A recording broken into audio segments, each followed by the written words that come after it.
واجبات کو انجام دینے کی ضرورت ہے، محرمات کو چھوڑنے کے ان سے اجتناب کرنے کی ضرورت ہے۔ اب ایک نقطہ یہ ہے کہ بعض اوقات ہم افراط اور تفریط کا شکار ہو جاتے ہیں۔ مثال کے طور پر کچھ لوگ شادی نہیں کرتے ہیں، پوچھتے ہیں کیوں؟ کہتے ہیں ہمیں زاہد بننا ہے۔ کچھ لوگ ٹھیک سے کھانا نہیں کھاتے ہیں، پوچھتے ہیں کیوں؟ ہمیں زاہد بننا ہے۔ کچھ لوگ اپنے احیاءات کو چھوڑ کے مسجدوں کی طرف، صحرا کی طرف، بیابان کی طرف اور پورا ٹائم گزار دیتے ہیں بیابان میں، صحرا میں، مسجد میں، پہاڑوں پہ، غاروں میں۔ پوچھتے ہیں کیوں؟ زاہد بننا ہے۔ زاہد بننے کے لیے کھانا نہیں کھاتے ہیں، تو کھانا ضروری ہے ہمارے لیے۔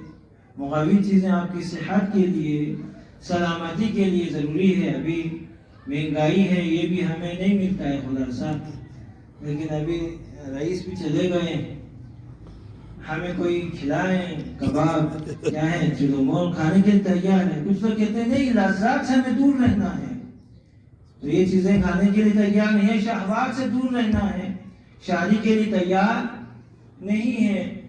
اور اسی طرح غاروں میں سالوں سال غاروں میں ہوتے ہیں، بھائی ہم زاہد بن رہے ہیں۔ تو روایات میں دیکھیں امام نے کیا فارمولہ دیا، ازہد الناس من ترک الحرام، یعنی سب سے بڑا زاہد بن جاؤ گے کب؟ جب محرمات کو اب چھوڑ دیں گے۔ جو بھی محرمات کو، یہ حرام چیزوں کو، حرام امور کو جنہیں اللہ نے حرام قرار دے، اسی کو چھوڑ دے، وہ زاہد بن جائے گا۔ اس کا مطلب عابد الناس، ازہد الناس بھی کہہ رہے ہیں، عابد الناس کہہ رہے ہیں، یعنی محرمات کو چھوڑ دو، زاہد بننے کے لیے کافی ہے۔ واجبات کو انجام دے تو عابد الناس، سب سے بڑا عابد بن جاؤ گے۔